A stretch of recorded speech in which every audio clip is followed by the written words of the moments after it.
নমস্কার বন্ধুরা। আজকে আমি জানি অনেক দিন পর আমি ভিডিওটা বানাচ্ছি, কেন কি ডিউ টু পার্সোনাল রিজন আমি একটু আউট অফ টাউন ছিলাম। আমি যে পুরোনো বাড়িতে গেছিলাম, তো সেই জন্য আমি ওখান থেকে ভিডিও ছাড়তে পারিনি, কারণ ওখানে নেটের সমস্যা রয়েছে, আপলোডিংয়ের ঝামেলা রয়েছে, সেই জন্য আমি এখান থেকে ভিডিও বানাতে পারিনি।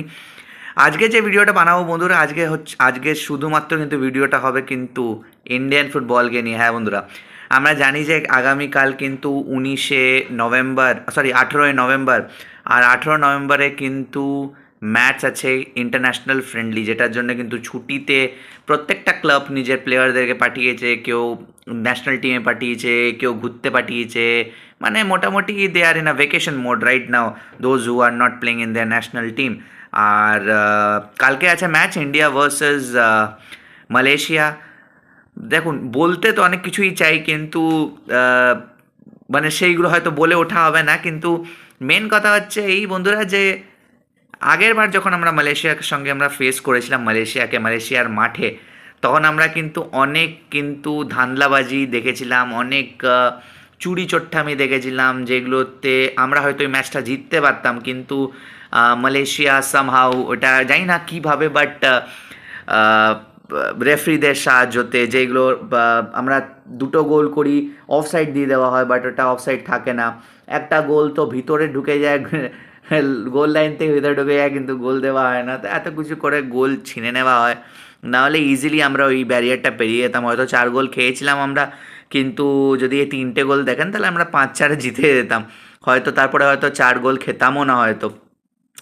বাট ওটারই সুযোগ এবার ইন্ডিয়ার কাছে। আমি জানি, আমি বলছি না মানে চুরি চট্টামি করতে বা কোনো প্লেয়ারকে অমনি কিছু করতে বা কোনো রেফারিকে অমনি কিছু করতে, কিন্তু হ্যাঁ, আমি অবশ্যই চাইবো যে আমরা সবাই চাইবো যে একটা ফেয়ার গেম হোক। আর সবসময় ফেয়ার গেমের দায়িত্ব ইন্ডিয়ানদেরই কেন থাকে আমি জানি না, আমিও তাই বলছি। বাট যাই হোক, আমরা সবাই কিন্তু ফেয়ার গেমই চাই। কালকে খেলা রয়েছে, কালকে কিন্তু একটা বলতে পারেন আপনারা একটা রিভেঞ্জের ম্যাচ থাকবে, কেন এই আগের ম্যাচটা কিন্তু ওদের মাঠে হয়েছিল, আর ওরা কিন্তু লাস্ট লাফটা হেসেছিল, আর এবার কিন্তু আমাদের ঘরে খেলা। তো দেখা যাক বন্ধুরা, কালকে কিন্তু ম্যাচ আছে, কালকে কিন্তু সন্ধ্যে 7:30টার থেকে ম্যাচ হয়েছে। আমরা জানি যে ইন্ডিয়ান ফুটবলের টাইমিংই 7:30টার হচ্ছে সন্ধ্যে, আর এই ম্যাচটা কিন্তু দেখা হবে স্পোর্টস 18 আর জিও সিনেমাতে। হ্যাঁ বন্ধুরা, কেন কি জিও সিনেমা আর স্পোর্টস 18-এ কিন্তু আমাদের দেশের 1 নম্বর লিগও দেখায়, যেটা হচ্ছে আইএসএল, সেটাও কিন্তু তখনই দেখায়। আর তারও টাইমিং কিন্তু সন্ধ্যে 7:30টার থেকেই ম্যাচেসগুলো শুরু হয়। তো কালকে কিন্তু আমার মতে গোলকিপিং স্টার্ট করবেন অবশ্যই hands down Gurpreet Singh Sandhu. Vishal Kaith, obviously he deserves a spot in the playing 11, but due to the current form of Gurpreet Singh Sandhu, I think Gurpreet Singh Sandhu should start in the goal. তারপরে আমি 3টে back নিয়ে যাব বন্ধুরা। 3টে back কেন, কেন কি আমার খুব কনফিডেন্স লাগছে কালকে আমরা জিতে যাব, আমার এমন কনফিডেন্স লাগছে, সেজন্য কালকে আমি 3টে ব্যাক নিয়ে যেতে চাই বন্ধুরা। সন্দেশ ঝিঙ্গান থাকবে মিডিলে, ডান দিকে আমি রাহুল বেকেকে, আর বাঁ দিকে আমি আহ, আনোয়ার আলীকে নিয়ে আমি যেতে চাই, কেন কি Anwar Ali currently AFC challenge league খেলার পরে he is in a good form right now. আর তারপরে দুখানা রেড কার্ড খাওয়ার পরে ইস্ট বেঙ্গলকে ভালোই ডিফেন্স করেছে ইস্ট বেঙ্গল, তো ক্রেডিট তো দিতেই হবে আনোয়ার আলীকে। তারপরে আমি দুটো সেন্টার ব্যাক নিয়ে চলবো। আমরা জানি যে থাপা ইনজার্ড রয়েছে, বাট থাপার জায়গায় আমরা দীপক টাংরিকে নিয়ে চলবো। দীপক টাংরি আর আপুইয়াকে নিয়ে চলবো আমরা ডিফেন্সিভ মিডফিল্ডে। আর সুরেশ থাকবে, অবশ্যই সুরেশ থাকবে, রশন থাকবেন। এই হলো আমার চার। আর একজন আমি যদি নিতে চাই, তো আমি অবশ্যই নেব আমি ব্রেন্ডন ফার্নান্ডেসকে। উপরের দিকে আমি কিন্তু তিনজনকে খেলাতে চাই। 3জন হবে, বাঁ দিকে থাকবেন কিন্তু অবশ্যই আমার মতে মানে এটা আমার পার্সোনাল চয়েস, আমি কিন্তু জিথিন এমএসকে আমি লেফট উইংয়ে দেখতে চাই। আর রাইট উইংয়ে আমি দেখতে চাই অবশ্যই ছাংতেকে, কেন কি ছাংতে ছাড়া আর কি হবে। আর ফরওয়ার্ড লাইনে আমি দেখতে চাই, একদম সোল ফরওয়ার্ডে আমি দেখতে চাই ফারুক চৌধুরীকে। হ্যাঁ বন্ধুরা, কেন কি ফারুক চৌধুরী যখন লাস্ট ম্যাচে ইন্ডিয়াকে গোল করে ওই লেভেলে নিয়ে আসে অ্যাগেনস্ট ভিয়েতনাম, ওইটা কিন্তু খুবই ইম্পর্ট্যান্ট গোল ছিল, কেন কি ওই গোলটা করার পর কিন্তু আমরা হারলাম না, আমরা কিন্তু ড্র নিলাম আর আমরা কিন্তু ক্রুশাল পয়েন্ট নিয়ে আসলাম একটা বিদেশের ঘর থেকে।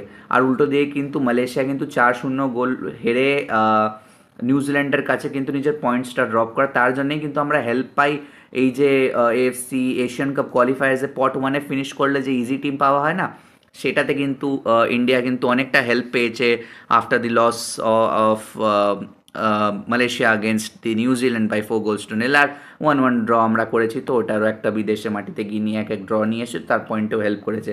কালকের রেজাল্টটা খুবই ম্যাটার করবে অবশ্যই বন্ধুরা। অবশ্য বেশি কিছু প্লাস হয়ে যাবে না মালয়েশিয়ার যদি কালকে মালয়েশিয়া জিতে যায়, বাট আমি অবাক হবো যদি কালকে যদি মালয়েশিয়া জিতে যায় ইন্ডিয়ার মাঠে। কেন কি ইন্ডিয়ার মাঠে অবশ্যই আমরা সবাই চাই যেন ইন্ডিয়া ভালো খেলুক, কেন কি পাস্ট ইজ পাস্ট। আমরা জানি যে অনেক মানে আগের বছর মানে এই বছরও আমরা কিছু মানে অত ভালো খেলিনি, কিছু অত ভালো কি আমরা ভালো খেলিনি। আমরা আফগানিস্তানের সঙ্গে হেরে গেছি ফিফা ওয়ার্ল্ড কাপ কোয়ালিফায়ার্সের ম্যাচে, তারপরে কুয়েতের সঙ্গে আমরা জিততে পারিনি, মানে অনেক পুয়োর খেলেছি আমরা এই ইন্ডিয়ার হোম হোম সিজনে আমরা যখন ফিফা ওয়ার্ল্ড কাপ কোয়ালিফায়ার্সের ম্যাচেসগুলো খেলছিলাম। তো সুতরাং এবার আমরা এটাই আশা করতে পারি যে ম্যানুলো মার্কোস রোকা নিশ্চয়ই নিজের টিমকে যে 7-8 দিন পেয়েছিলেন সেটাকে আরও ভালো করে জেল করাতে পেরেছেন, কেন কি all those players who are in the squad right now they are in a good form in their respective clubs.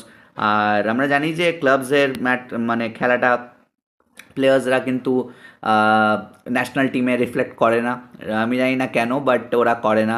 একমাত্র খালি আমি লাস্ট 2 সিজনে আমি চাংতেকে দেখেছিলাম ও কিন্তু রিফ্লেক্ট করে রিয়েলি। ও currently is not in a good form right now, but উনি বল পাচ্ছেন না বা যা বলবেন আপনারা তাই বলতে পারেন, but currently he is not in that kind of a form. But আমার কিন্তু প্লেইং 11 তাই থাকবে বন্ধুরা, যা আমি আপনাদের সঙ্গে শেয়ার করলাম। ফরওয়ার্ডে কিন্তু অবশ্যই ফারুক চৌধুরীকে রাখতেই হয়, আর না রাখলেই নয়।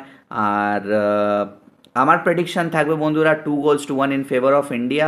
হ্যাঁ বন্ধুরা, একটা গোল খাবে ইন্ডিয়া, আর ইন্ডিয়াও 2 গোল করবে। আমি এক্সপেক্ট করছি ফারুক শুড স্কোর গোল।